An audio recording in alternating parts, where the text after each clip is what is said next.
ಎಲ್ಲರಿಗೂ ನಮಸ್ಕಾರ ಸ್ನೇಹಿತರೆ. ಎಸ್ಎಲ್ಆರ್ ಪಬ್ಲಿಕ್ ಇನ್ಫೋ ಚಾನೆಲ್ಗೆ ಸ್ವಾಗತ. ಇರಲು ಸ್ವಂತ ಮನೆ ಇಲ್ಲದವರಿಗೆ, ಬಾಡಿಗೆ ಮನೆಯಲ್ಲಿ ವಾಸ ಮಾಡ್ತಿರುವವರಿಗೆ ನೂತನವಾಗಿ 3ನೇ ಬಾರಿ ದೇಶದ ಪ್ರಧಾನಮಂತ್ರಿ ಗದ್ದುಗೆ ಏರಿದ ಪ್ರಧಾನಿ ನರೇಂದ್ರ ಮೋದಿಯವರು ದೇಶಾದ್ಯಂತ ಇರುವ ಗ್ರಾಮೀಣ ಮತ್ತು ನಗರ ಭಾಗದ ನಿವೇಶನ ರಹಿತ ಬಡ ಕುಟುಂಬಗಳಿಗೆ ಭರ್ಜರಿ ಬಂಪರ್ ಗಿಫ್ಟ್ ಅನ್ನ ನೀಡಿದ್ದಾರೆ.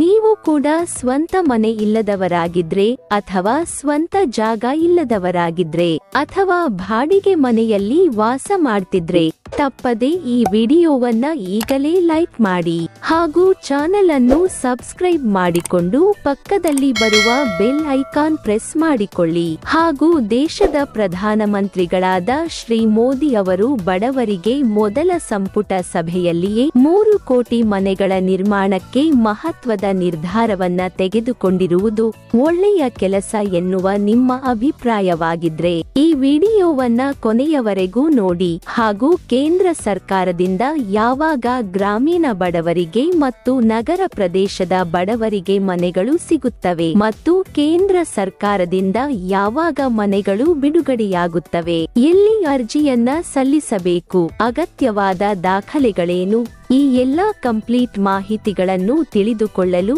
ಈ ವಿಡಿಯೋವನ್ನು ಕೊನೆಯವರೆಗೂ ನೋಡಿ. ಪ್ರಧಾನಿಯಾಗಿ ಪ್ರಮಾಣ ವಚನ ಸ್ವೀಕರಿಸಿದ ಬಳಿಕ ನರೇಂದ್ರ ಮೋದಿ ಅವರು ಮೊದಲ ಸಚಿವ ಸಂಪುಟ ನಡೆಸಲು ಮಹತ್ವದ ತೀರ್ಮಾನವನ್ನು ಕೈಗೊಂಡಿದ್ದಾರೆ. ದೇಶದ ನಗರ ಹಾಗೂ ಗ್ರಾಮೀಣ ಪ್ರದೇಶದಲ್ಲಿ ಬಡವರಿಗೆ 3 ಕೋಟಿ ಮನೆಗಳನ್ನ ನಿರ್ಮಿಸಿಕೊಡುವ ಮಹತ್ವದ ತೀರ್ಮಾನವನ್ನ ಮೊದಲ ಸಂಪುಟ ಸಭೆಯಲ್ಲಿ ಕೈಗೊಳ್ಳಲಾಗಿದೆ. ಪ್ರಧಾನಮಂತ್ರಿ ಆವಾಸ್ ಯೋಜನೆ ಅಡಿಯಲ್ಲಿ 3 ಕೋಟಿ ಮನೆಗಳ ನಿರ್ಮಾಣಕ್ಕೆ ತೀರ್ಮಾನಿಸಲಾಗಿದೆ. ಪ್ರಧಾನಿ ನರೇಂದ್ರ ಮೋದಿಯವರ ನಿವಾಸದಲ್ಲಿಯೇ ಸಂಪುಟ ಸಭೆ ನಡೆದಿದ್ದು 30 ಸಂಪುಟ ದರ್ಜೆಯ ಸಚಿವರು, 50 ಸ್ವತಂತ್ರ ಖಾತೆ ನಿರ್ವಹಣೆ ಹಾಗೂ 31 ರಾಜ್ಯ ಖಾತೆ ಸಚಿವರು ಪಾಲ್ಗೊಂಡಿದ್ರು.